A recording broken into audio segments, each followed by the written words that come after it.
but we're going to talk a little bit today about about AML indications for stem cell transplantation in AML and how to choose the conditioning regimen in AML. So if you please take the next slide, just to show that I have no conflict of interest, and this is the program. So we have 1 hour. We will try to, Jasmina promised she will stop me in the end so that you have time to ask your questions. And just a short introduction. Talking about AML, this is what we are going to deal with. You know, when AML patients come, it's very important to make the diagnosis. We will talk a little bit about how to do that. We do risk stratify patients into different risk groups. They are treated upfront according to some kind of treatment protocol. And then some of them go into stem cell transplantation. We know that supportive care and long-term follow-up is very important, but I'm not going to address this during today's session. So next slide, please. The survival for patients with AML has increased. When I started to work, AML was a disaster, and it was a very bad outcome for the patients. It has increased over time in all different treatment protocols, and today patients with AML have a very good chance of survival. Next slide, please. There are quite a lot of trials ongoing, and you will see that the indications for transplant are a bit different in the different protocols. There are really, and this is important when we are talking about conditioning and about outcome, because patients coming into transplant might be a little bit different according to what upfront protocol they have been treated with. There are at least 2 trials today ongoing, trying different new substances in the field of stem cell transplantation. And one of them is the script AML protocol that is linked to the ongoing No4DB SHIP upfront protocol. And the other one is within the IOP-BFM study. And those 2 trials are trying clofarabine for the script AML and treosulfan for the IOP-BFM trial. Next slide, please. We know that AML is a very heterogeneous disease. Genetics have become so much of so much importance.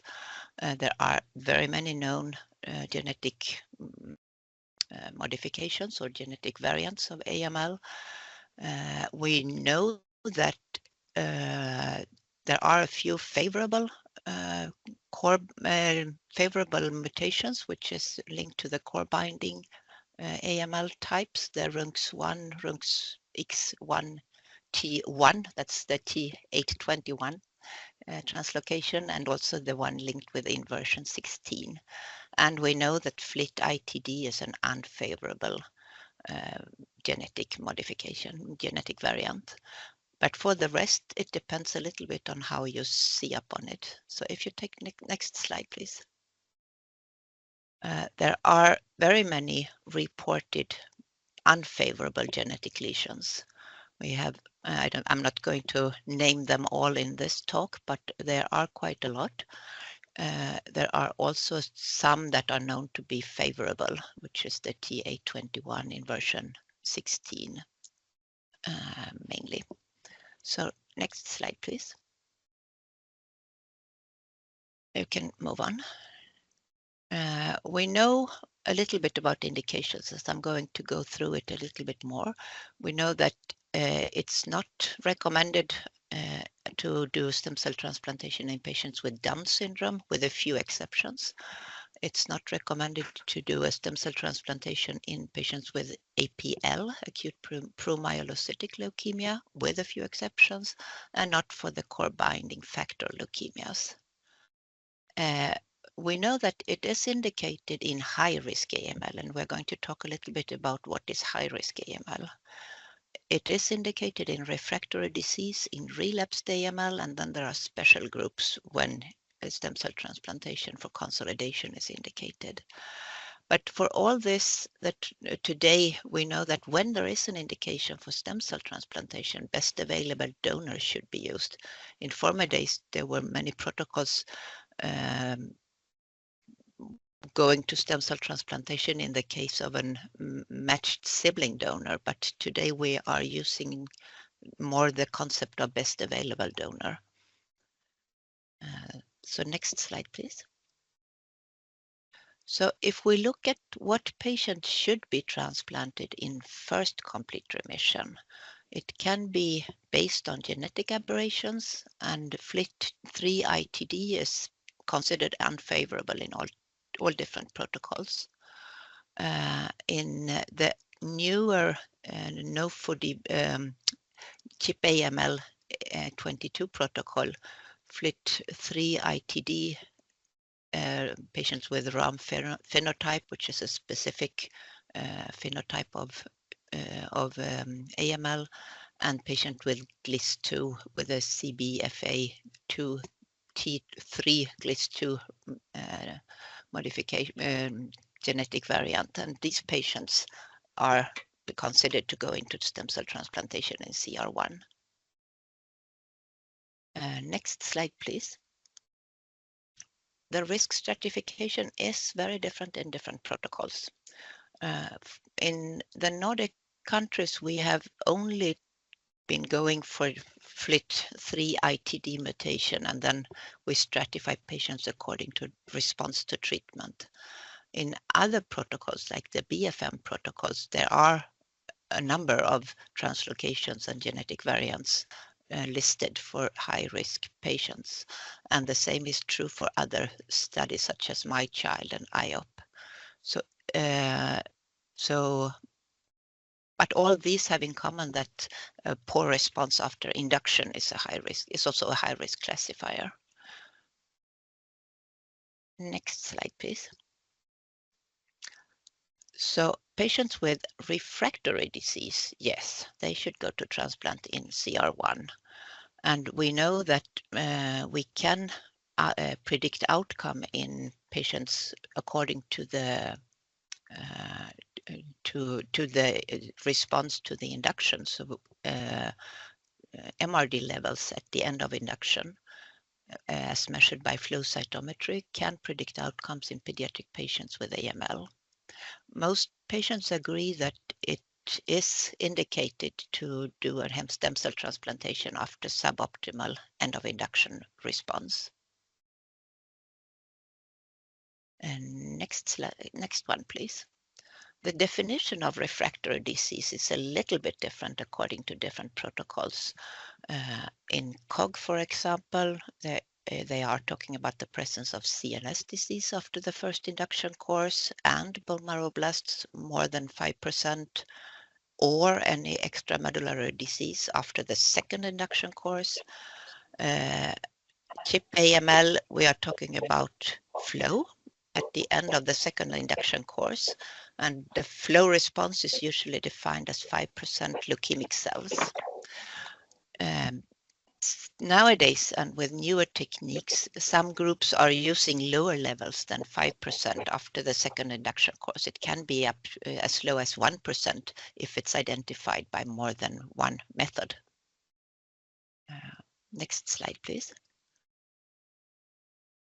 So the treatment response can be assessed by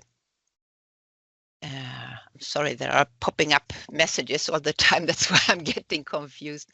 But the treatment response can be assessed by bone marrow examinations after induction therapy. But the timing of the assessment depends on the protocol. It's generally between day 21 and day 42, but it is a little bit different according to what upfront protocol the patients are treated with.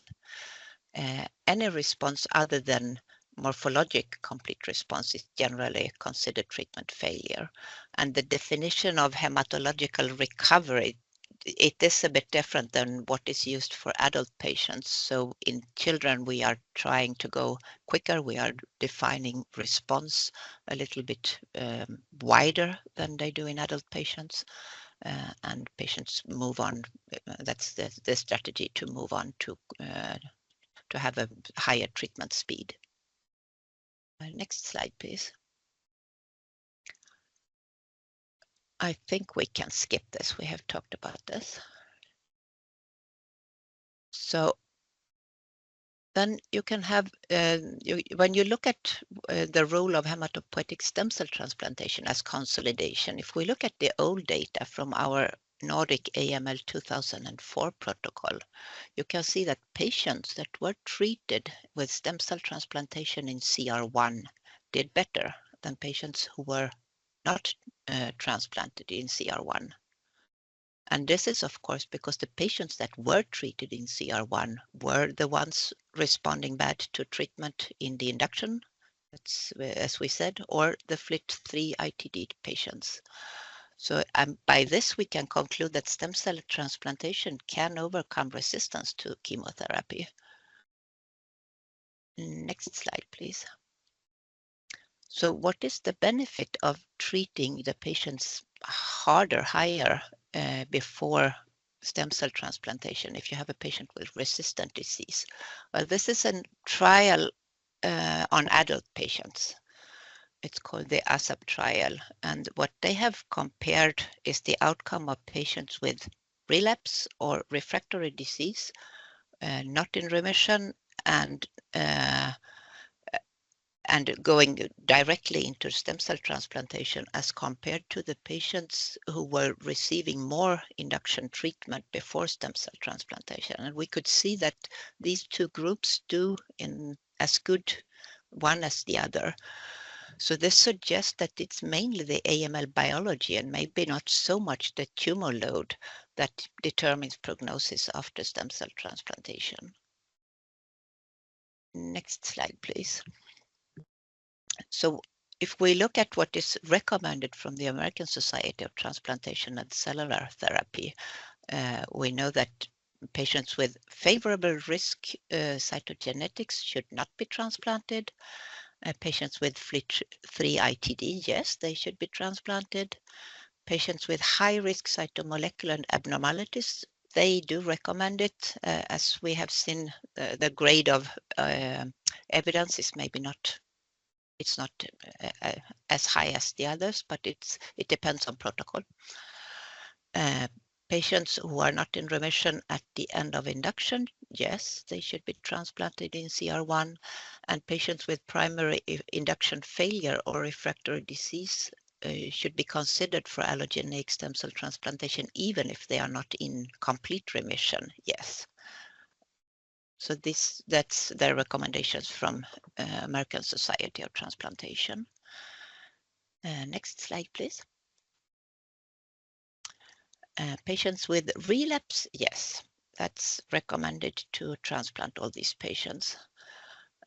We know that efforts should be made to achieve a second remission before transplant, because of course CR2 is associated with, if they are in CR2, they do have better prognosis after transplant. But factors associated with poor prognosis include a short duration before of remission, of the first remission, and also, of course, a relapse after the first transplantation. So the proposed treatment of relapse, I'm not going to go into this. There are quite some different algorithms, but what is important for a transplant point of view is that sometimes the proposed approach contains new medications and medications that might have impact on the outcome of transplant. It's quite discussed nowadays if Mylotarg could, for example, influence the incidence of transplant-related complications. So it depends. It is important what kind of treatment the patient has got before they come to the transplant ward. Next slide, please. We know that if we look at how the patients, how they respond to the reinduction before transplant, this is just to show that the transplant flow MRD positivity is associated with a higher relapse rate and lower overall survival as compared to the patients who were not in remission before transplant. But still, there are quite a good chance for patients not in remission to survive. So if they are not in remission, it's still worth trying a transplant. Next one. And then we come to the special populations, and this is also from American Society of Transplantation. How about patients with Down syndrome? Should they be considered for a transplant? Well, at special occasions, yes, but usually not. Patients with relapsed or refractory extramedullary disease should be considered for transplant with a boost irradiation to the sites of persistent disease, yes, but with a quite low level of evidence. Intensive chemotherapy to reduce tumor burden should be administered for patients with treatment-induced secondary AML, yes. Patients in CR1 Patients with acute promyelocytic leukemia should not be considered for transplant, and autologous transplant, should they be used for APL patients? Yes, that can be. I mean, this is one point of view. You can discuss that. Next one. We know that some patients have germline predisposition for AML, and there are quite a lot of different predisposition syndromes. I'm not going to go through them, but they are listed here if you want to have that. Yes, next one. So how about the patients who have a germline predisposition? Well, it is recommended to go to transplant, and ideally on an MDS disease stage. And it is important also to remember that you should evaluate the HLA-matched siblings and the haploidentical family donors for the germline variant and confirm its negativity before you are using that donor for the transplant. Next one. How about patients with Fanconi anemia? Well, we know that about 30% of the patients with Fanconi anemia-associated AML, they are only diagnosed when they develop their AML, so we don't know about them before. But if we know about the Fanconi anemia, preemptive stem cell transplantation can be considered because of their high risk of developing a secondary AML. And as you know, Fanconi anemia is difficult to treat, and they are a very special population. We need to pay careful attention to these patients. Next one. How about the therapy-related AMLs? Well, you know that patients with therapy-related AMLs, they have a very bad prognosis if they are not transplanted. It's reported about 10% or below of overall survival. There is really no standard treatment approach for children with therapy-related AMLs, but there are some different combinations tried. And regardless of how you treat them up front, the allo-SCT is the only curative treatment for these patients, and it should be considered early, as quick as possible after 1 or 2 cycles of chemotherapy, just to induce remission before transplant. Next one. Okay, so how about choosing conditioning regimen? The first question, when you have your patient on the ward, you need to know, of course, as a transplanter, you need to know what did the patient go through, what kind of leukemia is it, how high is the risk of relapse, but what do you do when they come to the transplant ward? Well, first thing is to choose, should you go for a reduced intensity conditioning or a myeloablative conditioning? And I think for AML, it's not really much of a discussion because we know all that MAC regimens are recommended for the conditioning. And we should consider the reduced intensity conditioning for patients with some kind of germline predisposition, where myeloablative conditioning might be too toxic. We can consider patients reduced intensity conditioning for patients with lung and liver dysfunction, and also, of course, for the patients with Fanconi anemia. Next slide. The use of TBI is usually not recommended, and there has been no survival advantage shown with TBI. We know that this is a study published in 2017, so it's quite old now, where they compared the outcome of patients treated with TBI cyclophosphamide, Bucy, or Bucy-Mel. And the cumulative incidence of non-relapse mortality didn't differ in the TBI-based conditioning as compared to Bucy-Mel. That was the concern at that time, if TBI should be less toxic, but they could not show any difference. The cumulative incidence of relapse was higher in patients treated with TBI as compared to patients treated with Bucy-Mel. Next slide, please. From the American Society of Transplantation, they recommend reduced intensity toxicities with bone marrow failure.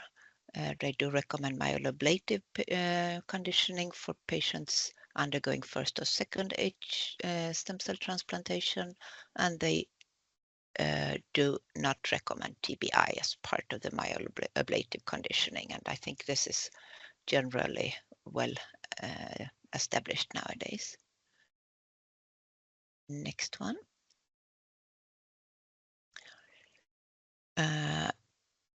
Comparing Bucy-Mel with TBI, this is just the picture. I'm sorry, these slides are not in the right order, but you can see that there is a higher leukemia-free survival with Bucy-Mel as compared to Bucy and TBI cyclophosphamide. Next one.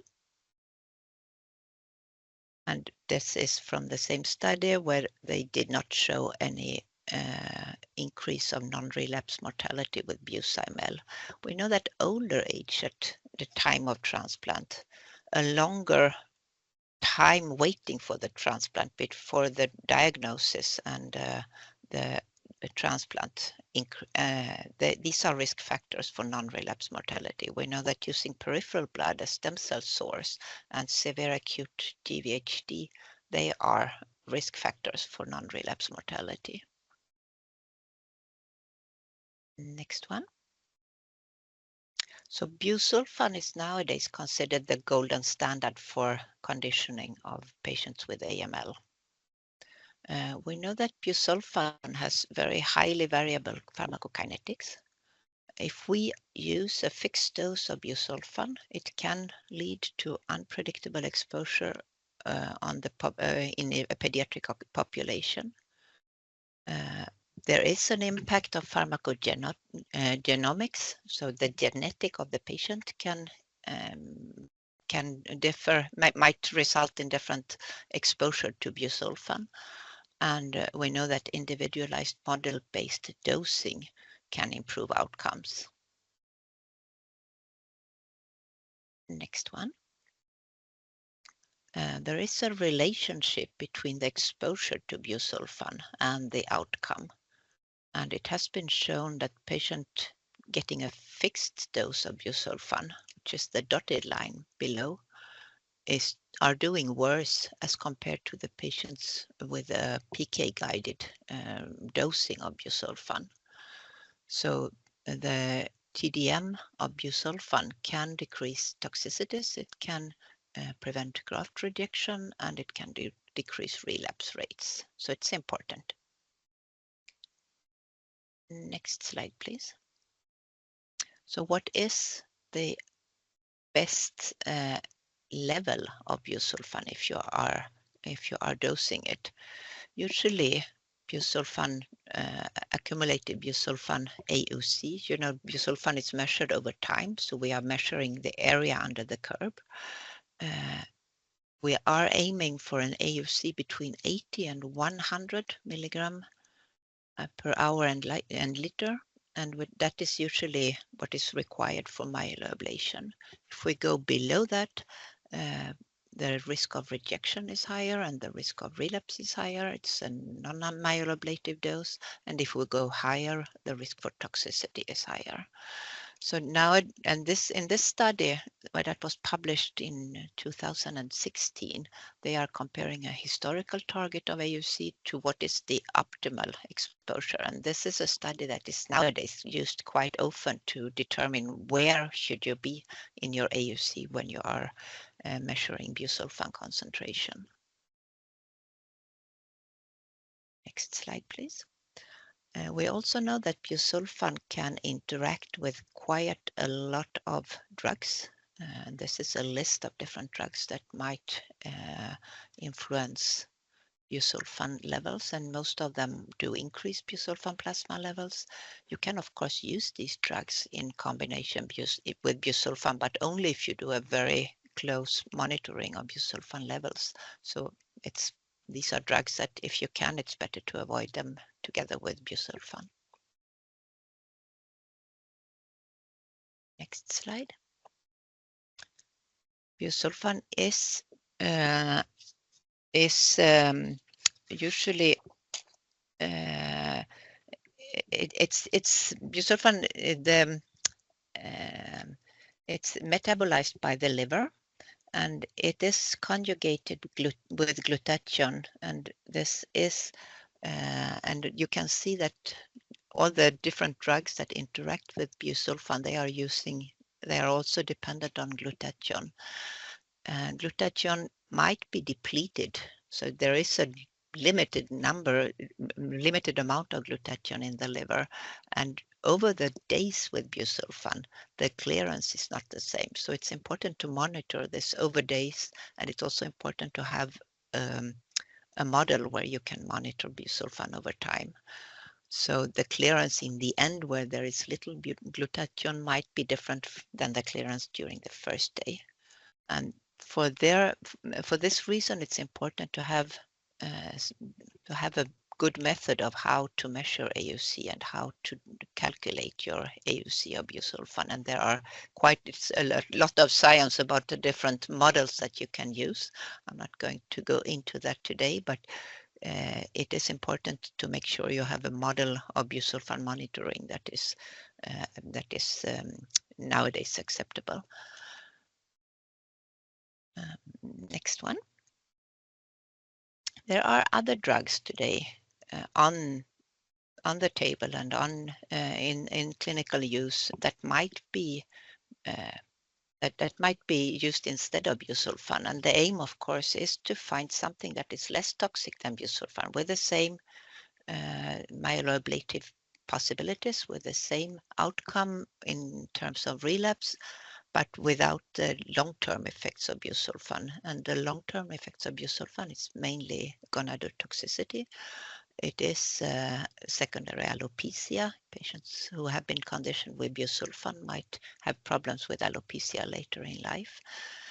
And there are other side effects, of course, with busulfan, but mainly the same as you see with other drugs. But the gonadotoxicity is a concern. Clofarabine is an interesting alternative. It's a purine nucleoside analog, and it has anti-tumor activity. It is a prodrug, and it's metabolized intracellularly, and it is excreted by the kidneys. So you might need to have a dose adjustment in case of impaired kidney function. Next slide, please. This is a study published in 2021 showing that renal function and body weight are two important covariants for clearance. And children with a low body weight, they have a lower exposure as compared to children with a higher body weight. And this shows that maybe a body surface based dosing might not be adequate for clofarabine. Next slide. This is from a study that we performed in between the Nordic group and the Dutch group, where clofarabine in the combination with fludarabine and busulfan was used by one group, and bucimel or buci was used by the other group. And the patients were treated in the same way up front. So the advantage of this study is that there are the same patient compared. And we could see that cloflubu patients did at least as well as bucimel patients. Buci patients had an inferior outcome. And we also saw that there was a bit more relapse in the buci group in the green line on the right side as compared to the bucimel and the cloflubu groups. Next one. There was a trend towards a lower incidence of acute GVHD, or I mean, in the study we could see it. There was a lower incidence of acute GVHD in the clofarabine groups. We also found a very strong correlation when we compared the patients who had been monitored, where busulfan had been monitored with the TDM and the incidence of relapse of GVHD. So the patients that were not monitored for busulfan AUC levels had a higher incidence of GVHD. And next slide. So this is the baseline for the ongoing study, where we do compare outcome in patients receiving bucimel as compared to the patients receiving cloflubu in the conditioning regimen. And what the main primary objective is to look at the graft versus host and relapse-free survival between those two groups. And then we have quite some secondary endpoints. Next one. And this is just an overview of the script AML protocol. And this is a protocol ongoing and open today in many countries in Europe and outside Europe. And it's opening in newer countries also. So we hope in a few years to have the answer to the question if bucimel and cloflubu are comparable in outcome and if there is any difference in toxicity. Another interesting drug is treosulfan.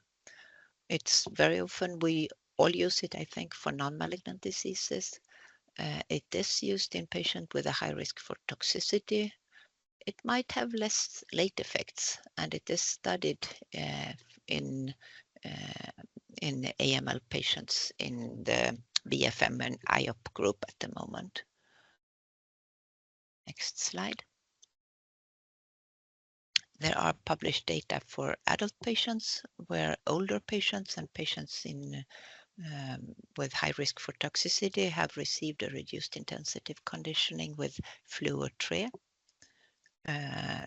So with treosulfan and fludarabine, and they do maybe even better than the patients who received buci in the myeloablative patients. So we can see that treosulfan, at least for adult patients, is an interesting drug for patients with AML.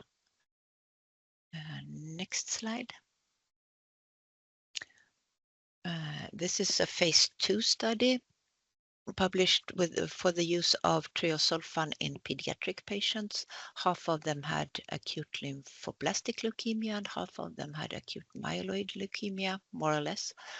And what we could conclude from this is that the treosulfan-based conditioning with a body surface area adapted dose is safe and effective in pediatric patients, and that the cumulative incidence of overall survival and non-relapse survival compared favorably with those reported for other conditioning regimens. So treosulfan is a possibility, yes. Next slide. And in a retrospective study looking at toxicities, it appears to be less to be associated with less gonadal toxicity as compared to other type of conditioning, mainly busulfan based. So what is still to be proven, I think, with treosulfan, and we hope to get the results from the ongoing study, is if it is as efficient as other treatments in pediatric patients with AML. Next slide. For ATG, there might be, and this is just to show, the patients with high risk of GVHD, they do receive ATG in the conditioning. And in this study, the authors have been looking at the dosing of ATG, and what is now tried in many centers is an individualized antithymoglobulin dosing. And we know that the dose of antithymoglobulin can impact the immune reconstitution as measured with CD4 recovery. And individualized dosing might give an advantage. That is the hypothesis, and it is tried in many centers at the moment. Next one. Some groups are worried about adolescents and young adults, and there was a large CIB-MTR analysis of AML that found that young adults had twice the risk of dying from hematopoietic stem cell transplantation related complications as compared to younger children. We know that there is a difference in AML biology according to age, but we know also that there might be more transplant-related mortality in older patients. And the question is if this could be improved with busulfan drug monitoring, because most of these retrospective studies have been performed without busulfan drug monitoring. And next one. And this is from the BFM 2007 trial in stem cell transplantation. It was published in Leukemia 2020. And what they did see was a higher non-relapse mortality in patients above 12 years after conditioning with Busimel as compared to patients below 12 years. But again, this is a study performed at a time when there was no busulfan AUC measuring done. Next one. Just a very few words about post-transplant prevention, relapse prevention. And if we look at what is recommended, it is recommended to use DLI to induce a deep remission, and it is recommended to use FLT3 inhibitors for patients with FLT3 ITD mutations. Next one.